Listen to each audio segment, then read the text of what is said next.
What's up, friends?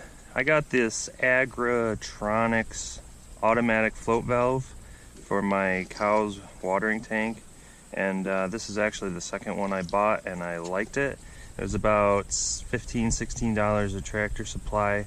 It's plastic, and it says it was assembled in the USA, which I guess is a little better than the alternative. But anyway, I'm using this because I have two water tanks. One is a little newer than the other, and I have a float valve on this water tank over here, and it works pretty good. So rather than switching between the two tanks constantly, it kind of makes sense to just have two of them, and the price is right, so I might as well install the second one. So I'm just going to show you how easy it is to install real quick. I have the tank, obviously. I have a screwdriver, and I have a leader hose with a splitter and a level. Obviously the level is so that the tank is level, because if one side is lower than the side that the float valve is on, then the water just pours out the end and it never shuts off. So let me just open this up real quick, see what's inside. We have a baggie of parts. We have the float valve itself. And then, of course, we have some directions, which I'm sure are very helpful, but I'm not going to read those. So inside here, we have a gasket, a couple screws. We have a couple cows looking at us, watching us. We have a cotter pin, and then we have these thumb screws. So what I'm going to try to do is assemble this while I'm standing here. So I'll take out these two metal brackets. The cotter pin goes into this little hole here, which is held in place right here. I might have a hard time doing this while standing, but we're gonna try it out anyway. So the first step is we'll probably put these in first, just because it might make our life a little easier. So as I did on this one over here, I have the short ends on the back and then the longer ends on the front. So let's see if we can get these little screws in. This might be a challenge, but we're gonna try it out.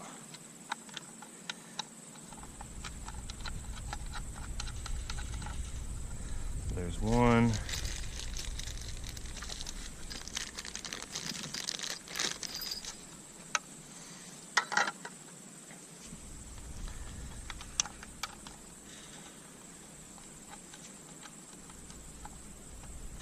There's two.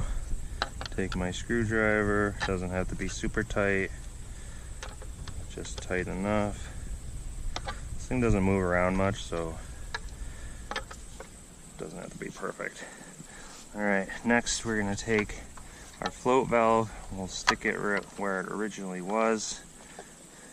Take our cotter pin, stick it in the hole, maybe.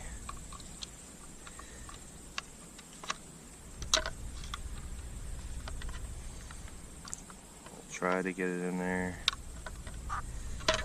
Maybe we won't. Hi, cow. Cows are thirsty, so it's probably a good idea that I'm giving them some water.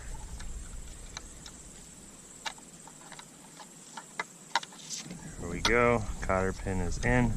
Now I'm just gonna twist it so that the long part is facing down, and then I'm gonna take my screwdriver and just push it.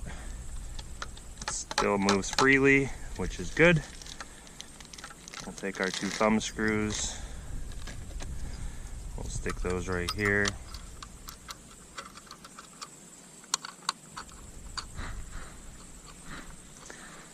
And then we'll take our gasket and we'll just stick it right in here.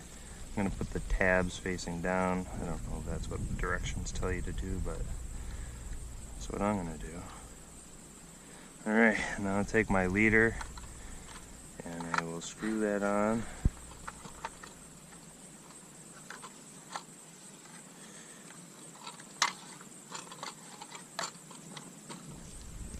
Nice and snug. Alright, it is assembled.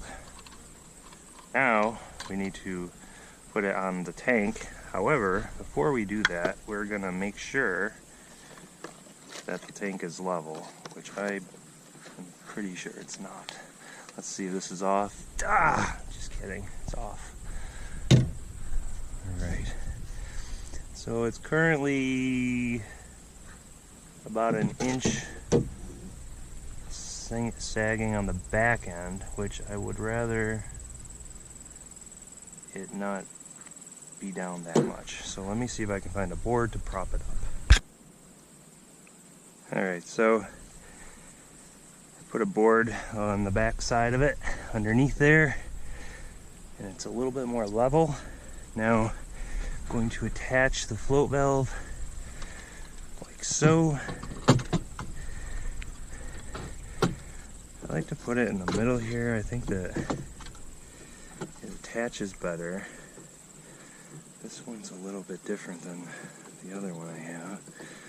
But we're gonna, it can't, if it doesn't have a good bite into the side of the tank, then what happens is when it fills up, it actually slides off. So I might be able to get a good enough bite right here.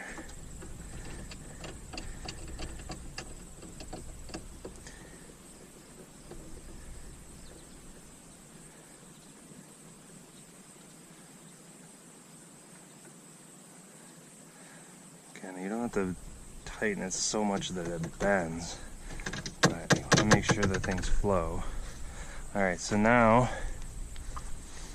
we have our other one. We're going to connect up.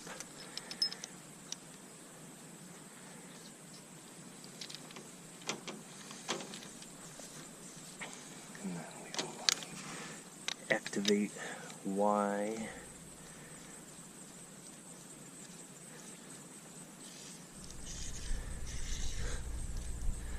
Okay, good. Minimal trash, just one box and a couple pieces of wood I was going to use in case I needed to put a spacer in place. Like on this one, I had to put this spacer here in order for it to stay flush. This one seems to be okay. This has like an extra flat surface to work with. So that looks good. Let me go turn the water on and see how we did. Okay, so the water is on. I'm gonna make sure these two valves are open. Nice thing is I can turn one off if I want to. Sometimes we take the pressure washer and we clean these things out, so it'd be nice to be able to just turn that on and off without having to make too much of a fuss. And then I turn the water on, and we got water. So in theory, once that float is triggered, the water turns off, so that's good. This one I already know works. Perfect. It does look like it's splashing out here a little bit, but that's fine. It's just the way that the float works. Getting the air out of the hose. Alright, so that works. Again, this is the Agritronics plastic automatic float valve. They do have I think it's an aluminum one at the store. Costs about twice as much, but you know, for 15 bucks, can't go wrong. Keeps you from having to water the cows every day. Of course, you have to remember to leave the hose on, which I don't always do. So that's why this one's low today, but I was gonna do this anyway, and here we are. So I'm happy with these. The thing is that they're plastic. I would say the same thing about the metal ones. You cannot leave them out when there's a frost, or especially in winter when things are real cold, because not only will the hoses, in my case, the garden hose that I'm using to fill these is just running across the lawn.